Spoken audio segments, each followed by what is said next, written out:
जैसे फूलपुर का नाम, जैसे नामकरण जो हमारे यहाँ तहसील परिषद था उसका फूलपुर नाम दिया गया, कोतवाली थी फूलपुर नाम दिया गया, रेलवे स्टेशन था खुरासन रोड नाम दिया गया, डाकखाना है उसका नाम फूलपुर डाकखाना दिया गया। तो जैसे जितने भी सरकारी कार्यालय थे स्थित हमारी ग्राम सभा में है, लेकिन उन सब का नामकरण एड्रेस फूलपुर से ही दिया। आदाब, इस वक्त मैं ग्राम सभा ऊदपुर में बैठा हूं और ऊदपुर लखनऊ बलिया मार्ग पर लखनऊ से करीब 250 किलोमीटर की दूरी पर मौजूद है ऊदपुर ग्राम सभा। ऊदपुर ग्राम सभा की अगर बात करें तो करीब 999 बीघे का इसका अपना क्षेत्रफल है। और बड़ी बात यह है कि इस वक्त हमारे साथ में इसी ग्राम सभा से ग्राम प्रधान अमित यादव जी मौजूद हैं। आज उनसे हम जानेंगे कि ऊदपुर ग्राम सभा जो है उसका विकास जो हुआ है, जो हो रहा है और जो होने वाला है उस पर बात करेंगे। अमित जी, ऊदपुर ग्राम सभा से आप प्रधान हैं, हालांकि आपसे पहले भी प्रधान होते रहे हैं और होते रहेंगे। जी जी। फिलहाल ऊदपुर ग्राम सभा की जो हालत है, सबसे बड़ी तकलीफ की बात तो ये है कि अब ऊदपुर कहीं नज़र ही नहीं आता। जी। मैं 15 दिन पहले जब यहाँ खुरासन रोड रेलवे स्टेशन पर उतरा तो मैंने वहाँ देखा कि ऊदपुर लिखा हुआ है, तो बड़ा अच्छा लगा मन को, मगर जब बाहर आया तो हर जगह फूलपुर मौजूद है। जी। तो इसकी क्या वजह है आगे बात करेंगे, मगर फिलहाल ऊदपुर के विकास पर बात करेंगे। तो ऊदपुर में फिलहाल, क्योंकि आपको भी अभी कम समय मिला है, कुछ 4 महीने से अधिक ही मिला है। जी जी। तो आपके कार्यकाल में फिलहाल ऊदपुर के विकास के लिए क्या काम हुआ है पहले बात करेंगे, फिर बाद में क्या चल रहा है और आने वाले दिनों में क्या संभावित है। तो फिलहाल बात करेंगे विकास जो हुआ है उस पर, यानी जो काम आपने कर लिया है। सर्वप्रथम मैं अपने श्रोताओं को, जो लोग भी हमें देख रहे हैं, उन लोगों को मैं सलाम नमस्ते आदाब करता हूं। और दूसरी कड़ी में मैं अपने ग्राम सभा के बारे में, जैसे बड़े भाई साहब ने सब चीज़ों को अवगत करा दिया। हमारी ग्राम सभा में अभी करेंट टाइम में वही मुझको चुनाव जीते लगभग 4 महीने हुए। 4 महीने का कार्यकाल हमारा अभी बीता है। इन 4 महीनों के कार्यकाल में हमने जो बहुत ज़रूरत की चीज़ें थी, जैसे कुछ जगहों का नाला था ख़राब हो गया था, रिपेयर करा दिया। हमारे यहाँ CSC है, CSC के बगल में प्राथमिक विद्यालय पड़ता है। उन प्राथमिक विद्यालय पे जवाने से जो है उसकी बाउंड्री वाल टूटी पड़ी थी। बाउंड्री वाल को हमने 6 फीट हाइट का बाउंड्री वाल कराया, बढ़िया खूब सुसज्जित तरीके से बाउंड्री वाल का निर्माण कराया।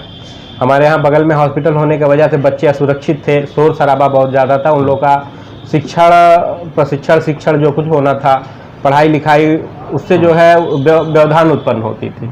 तो उसके वजह से हमने वहाँ बड़ी हाइट की जो है बाउंड्री वाल करा दी। दिव्यांग शौचालय नहीं था, उसमें दिव्यांग शौचालय हमने बनवा दिया। ये रही शिक्षा के विषय की बात। ऐसे हमने अपने प्राथमिक विद्यालय पे ये कार्य किए। उस पर गेट भी लगवाना, अभी गेट अभी हमारा बन रहा है, बस अगले महीने में लग जाएगा। बाकी कुछ जगहों पे आबादी घनी है लेकिन जल निकासी की व्यवस्था नहीं थी, पानी की निकलने की व्यवस्था नहीं थी। उस पर हमने, जैसे सबाना रोड पे था, उस पर हमने जो है नौ नाली का निर्माण करवाया। कुछ नालियाँ टूटी फूटी थी, काफ़ी अरसे से जो है जाम पड़ी थी, चौक हो गई थी, उसको हमने खुदवाया, बनवाया, दुरुस्त करवाया।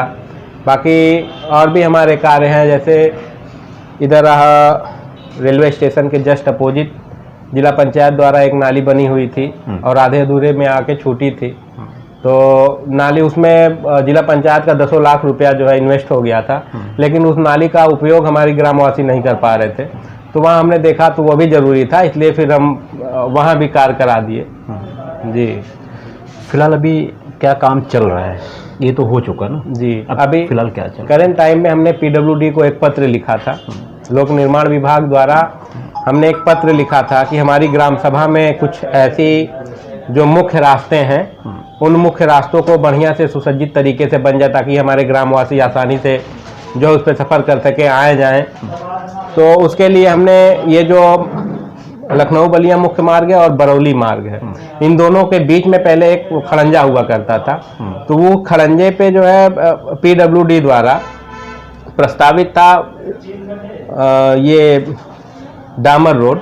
डामर रोड को हमने उसको अपनी ग्राम सभा के अंदर तक हरजन बस्ती से होते हुए ये हरजन बस्ती से होते हुए हमने ले आके इदरीस चा के घर मलई चाचा के घर पे पहुंचाया और दूसरी तरफ सुग्रीव दादा के घर पे पहुंचाया।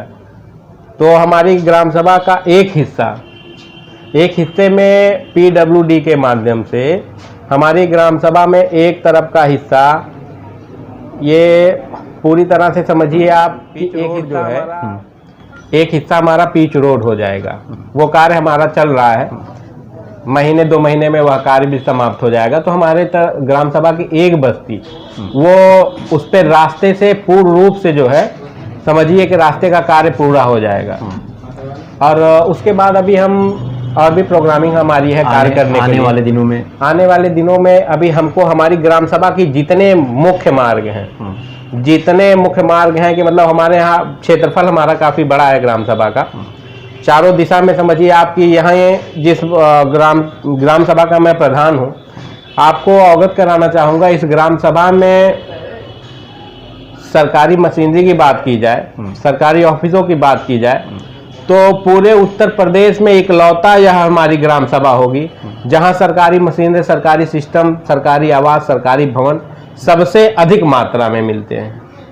हमारे ग्राम सभा की 40% आबादी इन सरकारी कार्यालयों और सरकारी उपकेंद्रों में जो है चली गई हैं, स्थापित हैं। जैसे हम आपको अवगत कराएंगे कि जो ब्लॉक परिसर है, ब्लॉक मुख्यालय हमारी ग्राम सभा में है, रेलवे स्टेशन है हमारी ग्राम सभा में, डाक बंगला हमारी ग्राम सभा में है, CSC PSC हमारी ग्राम सभा में है, 100 बेड हॉस्पिटल हमारी ग्राम सभा में है, सरकारी हॉस्पिटल हमारी ग्राम सभा में है। आपको बता दें कि डाक बंगला, डाक खाना, रेलवे स्टेशन, तहसील परिसर का आधा हिस्सा और विद्युत उपकेंद्र छोटा बड़ा दोनों हमारी ग्राम सभाओं में है। और इस प्रकार से मैं कहना चाहूँगा कि जितने भी मशीनरी सरकारी हैं तो सारी हमारी ग्राम सभा में ही स्थित है। इसलिए हमने कहा कि हमारे उदयपुर ग्राम सभा जैसी और कोई दूसरी ग्राम सभा आपके पूरे प्रदेश में नहीं होगी। अच्छा, सबसे बड़ी बात यह है कि हमारी ग्राम सभा इस फूलपुर ब्लॉक मुख्यालय में स्थित है और उसके बाद भी हमारी ग्राम सभा में विकास कार्यों से कोसों दूर रही है। अधिकारियों को जब से मैं 4 महीने में यहाँ ग्राम प्रधान चुना गया, जनता द्वारा मैं चुन के एक ग्राम सभा उदयपुर का प्रधान बना, उसके बाद मैं लगातार अपनी ग्राम सभा के लिए यहाँ उपस्थित जितने भी अधिकारी हैं, छोटे बड़े अधिकारी, हर अधिकारियों को हम अपनी ग्राम सभा के विकास कार्यों के लिए दिन प्रतिदिन अवगत कराते आ रहे हैं। लेकिन अभी हमें लग रहा है कुछ अधिकारी ऐसे हैं जो एक्टिव हुए हैं, जो हमारी बातों को सुन रहे हैं। तो मुझे एक उम्मीद लगती है कि अपने 5 वर्ष के कार्यकाल में हम कुछ ना कुछ यहाँ उस उदयपुर की कायाकल्प जरूर बदल देंगे। अच्छा, एक सवाल है, जो उदयपुर ग्राम सभा है जी,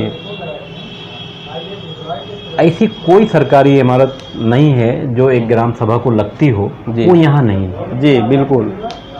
खुरासन रोड यहाँ कुछ दूरी पर, यहाँ खुरासन वो जगह भी है जहाँ पहले यानी अंग्रेज़ों के दौर में वहाँ अंग्रेज़ों की फौजी छावनी भी थी जी, और उसी हिसाब से खुरासन रोड रेलवे स्टेशन का नाम भी पड़ गया। बहरहाल ज़मीनें तो उदयपुर की गई, तमाम सरकारी इमारतें बनती रहीं और नाम उदयपुर का कहीं ना कहीं धुंधला हो गया जी। क्योंकि अभी जब मैं आया हूँ तो हालांकि इसके पहले मैं आया हूँ तो मैंने यही देखा कि जगह जगह फूलपुर नज़र आ रहा है जी जी। तो ज़मीनें उदयपुर की, कार्यालय वगैरह जो कुछ भी है, सब लोगों का आना जाना भी यहीं जी, मगर उदयपुर धुंधला होता जा रहा है। तो इसके बारे में कुछ अपना हमारे दर्शकों को बताइए। आज मैं एक सब बहुत ये पुरानी बातें हैं, बहुत अच्छा आपने क्वेश्चन किया है और मुझसे पूछा है। मैं इसके बारे में आपको अवगत कराना चाहूँगा कि ये जो उदयपुर और फूलपुर है, ये दोनों एक सिक्के का 2 पहलू हैं। ऐतिहासिक जीवन काल में यदि हम जाते हैं तो यहाँ 2 बहनें हुआ करती थीं, एक उदवा रानी, एक फुलवा रानी। उदवा रानी फुलवा रानी के बीच में जब दोनों का डिवाइडेशन हुआ, मतलब दोनों लोगों का कार्यभार जैसे बांटा गया, या आप जानिए कि जैसे दोनों लोगों को जब अलग अलग घर दिया गया, तो उसी तरीके से उदवा रानी को उदयपुर दिया गया और फुलवा रानी को फूलपुर दिया गया।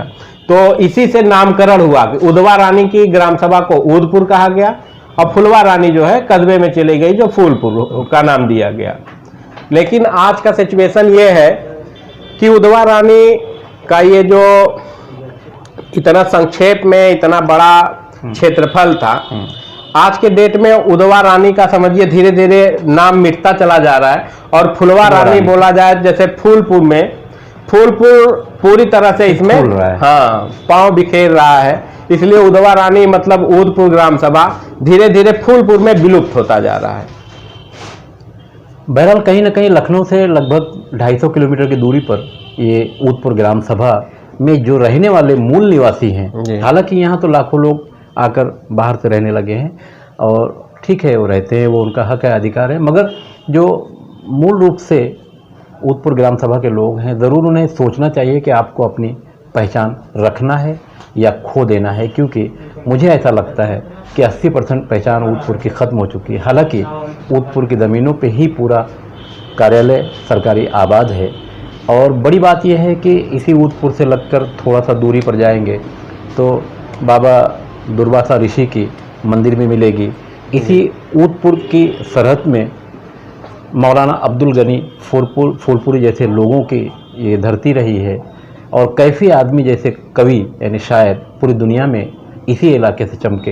हालांकि कैफी आदमी साहब का जो गांव है वो मेजवा है, मगर इसी ऊदपुर की सरहद से लगकर है, तो कहीं ना कहीं ऊदपुर अपनी पहचान खो रहा है। तो यहाँ के रहने वाले जो लोग हैं ज़रूर उन्हें सोचना चाहिए और सरकार को भी सोचना चाहिए कि ऊदपुर की जो ज़मीनें 999 बिगहे का जो इसका रकबा था, सारी इमारतें तो सरकारी इमारतों में या रेलवे स्टेशन में चली गई, तो इसके विकास के बारे में क्या और कब। ऐसा नहीं लगता आपको कि ऊदपुर ग्राम सभा में रहने वाले जो लोग हैं, जो मूल निवासी हैं, ये उनकी कमजोरी भी है? सर एक चीज़ मैं आपको अवगत कराना चाहूँगा, बताना चाहूँगा, आपके दर्शकों को भी बताना चाहूँगा कि ये जो हमारी ग्राम सभा है, ये फूलपुर जो टाउन एरिया है, इन दोनों में अगर कम्बिनेशन किया जाए, तुलना किया जाए तो आपको कहीं ना कहीं इस फूलपुर नगर पंचायत से बड़ा हमारी ग्राम सभा होगी। अच्छा, हमारी ग्राम सभा का क्षेत्रफल बड़ा है, फूलपुर नगर पंचायत का कस्बा छोटा है, इसलिए सरकारी जितनी भी ऑफिसें हैं वो हमारी ग्राम सभा में स्थित हैं। डालकर आप जानिए कि हमारे फूलपुर जो नगर पंचायत है, ये नगर पंचायत फूलपुर एकदम ये मानिए कि हमारे ग्राम सभा की अपेक्षा आधी है और इस जिले की सबसे छोटी नगर पंचायत है। अच्छा, ग्राम सभा ऊदपुर की जो जनसंख्या है मतदाताओं की, लगभग कितनी? मतदाताओं की संख्या हमारी ग्राम सभा की 2876 है और आमदनी, और इस तरीके से देखा जाए अगर तो हमारे यहाँ ग्राम सभा की टोटल आबादी देखा जाएगा तो आबादी के अनुसार लगभग 7000 होंगे। अभी मूल जो उत्तर पर जो मूल वोटर आईडी के वोटर लिस्ट के अनुसार यहाँ 2876 मतदाता हैं और 7000 प्लस हमारे यहाँ आबादी। और ग्राम सभा का कोई अपना कार्यालय? हाँ, ग्राम सभा का कार्यालय, ग्राम सभा जैसे स्टेट सरकार, प्रदेश सरकार ने हमारी ग्राम सभा में एक पंचायत भवन का निर्माण करवाई, वो डीपीआरओ साहब के माध्यम से हुआ, पंचायत विभाग ने करवाया, हर ग्राम सभा को लगभग दिए। तो हमारी ग्राम सभा को भी ग्राम सभा के लिए एक ऑफिस वो बन के ऑलरेडी तैयार हो गया है। अच्छा, ग्राम सभा की जो आमदनी है वो कितनी है ऊदपुर ग्राम सभा की? जी, आमदनी कितनी होगी अंदाजा? आमदनी कुछ तो जैसे टैक्स वगैरह आता होगा? नहीं सर, हमारे यहाँ जैसे नहीं, हमारे यहाँ किसी भी प्रकार का कोई कर, कोई टैक्स नहीं दिया जाता, ना लिया जाता है। जैसे महाराष्ट्र में मैं हूँ, वहाँ हाउस टैक्स होता है और जो पानी वगैरह खैर यहाँ नलों में आ जाता है, मगर हाउस टैक्स तो होता नहीं सर। ये हमारी ग्राम सभा है, ग्राम सभा में ऐसा कुछ भी नहीं होता। और ग्राम सभा के अतिरिक्त जैसे हमारे जस्ट बगल में नगर पंचायत फूलपुर है, वहाँ हाउस टैक्स वगैरह दिया जाता है, पानी का टैक्स दिया जाता है। और ये हमारी ग्राम सभा है, इस ग्राम सभा में किसी प्रकार का कोई कर, कोई टैक्स ना बीडीओ साहब के द्वारा, ना ग्राम प्रधान के द्वारा, ना एडीओ पंचायत के द्वारा, किसी के द्वारा कोई टैक्स नहीं दिया जाता। अमित जी ग्राम सभा ऊदपुर के प्रधान हैं, बहुत कुछ जानकारियाँ उन्होंने दी है, मगर सवाल फिर एक बार वहीं आकर रुक जाता है कि ग्राम सभा ऊदपुर की जो पहचान धुंधली होती जा रही है, तो ये जवाबदारी किसकी है, गांव वालों की या सरकार की? मैं इस वक्त उत्तर प्रदेश के लखनऊ से करीब 250 किलोमीटर की दूरी पर लखनऊ बलिया मार्ग पर आबाद ग्राम सभा ऊदपुर से खान फखरे चैनल पे जितनी भी खबरें दिखाई जाती हैं वो सही है और ये लोगों तक पहुंचनी चाहिए, तो आप लोग ज़रूर देखिए, चैनल सब्सक्राइब कीजिए और हमारा यूट्यूब चैनल भी देखिए। Thank you.